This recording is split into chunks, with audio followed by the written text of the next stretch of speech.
So let's put the idea of A, amplitude, and B, number of full cycles from 0 to 2 pi together. So we're modeling this now on A cosine of Bx. Notice A is greater than 1, so it's going to be a vertical stretch, just as you would think. So our amplitude is 2. Because it's a positive cosine, I know I'm going max, 0, min, 0, max. And our coefficient of x is b, and it is 2/3.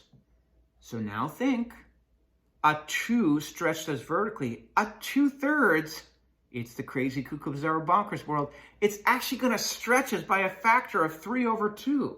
So b is 2/3, and I know that's a horizontal stretch.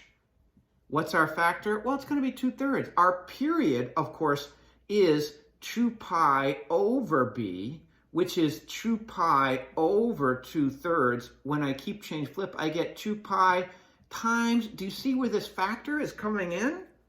3/2. So I'm actually, at 2/3 is actually stretching me, cancel, cancel, to give us 3 pi. I think we're ready. We're going to graph this, and I know we're going max 0, min 0, max. There's a generic cosine curve. Well, where am I stopping this? I know the period is 3 pi, so there's 0. So I get 2 points almost for free. 3 pi, comma, we're up here at 2, and this is 0, comma, 2. Of course, there is 2, and this is negative 2. So halfway, 1/2 of 3 pi is 3 pi over 2, comma, negative 2. Now, I can find halfway again to get that point. 1/2 of 3 pi over 2. Remember, we discussed in math, of means multiply. We're going to have 3 pi over 4. So here's our point, 3 pi over 4, comma, 0. Now, one thing you could do to get this point is to average 3 pi over 2 and 3 pi. Or you could say 1, 3 pi over 4, 2, 3 pi over 4, 3 of these 3 pi over 4s, which will give us 9 pi over 4. That's how I know I've got it right, 9 pi over 4, comma, 0. Now, you will, if you do the math, you'll see that 3 pi over 2 plus 3 pi divided by 2 will give you 9 pi over 4. I just did 1 3 pi over 4, 2 3 pi over 4, 3 3 pi over 4, and that's simply 3 times whatever I got to that at that quarter mark. So that's an important one. It just makes my life easier. You don't have to do it that way, but I like doing it that way. Just I can get the right answer very quickly. So I share that little tip with you. All right, finally they give us something we can sink our teeth into. We're again modeling this on y equals a cosine bx. So our amplitude, of course, is 5. So we've got a vertical stretch by factor 5. But we're going to consider this negative separately. This is outside, so it affects the y. Outside of the parentheses and away from the x affects the y. So a positive y will become negative, and a negative y will become positive.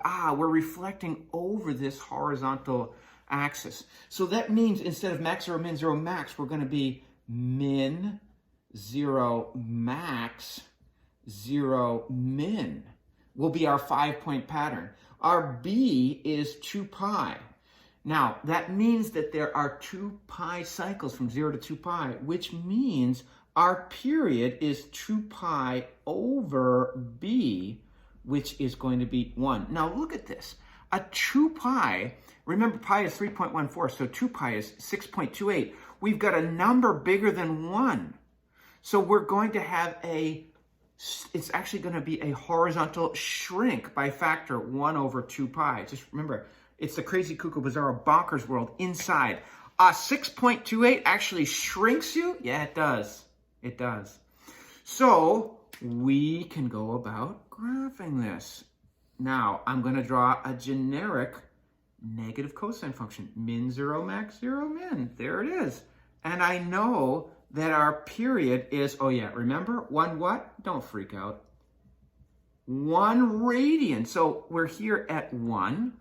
our amplitude is 5, so 1 comma negative 5 here, and 0 comma negative 5. Half of negative 5 is 2.5. I've probably used a decimal.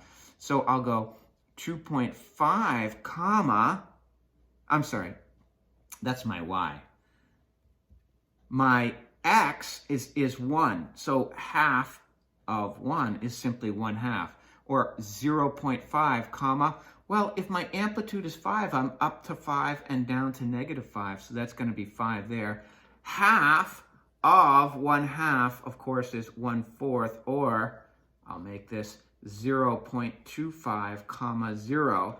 Now, this is what I was talking about. If I change this to a decimal, 0.5 here, look at 0.25 plus 0.25 plus 0.25. So clearly, this is 0.75. If you've ever dealt with money, you know that's 3/4.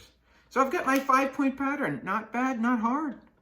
Notice the domain, by the way, we haven't been stressing this. The domain continues on and on and on forever. So domain is negative infinity to infinity. Remember, I don't include my endpoints there.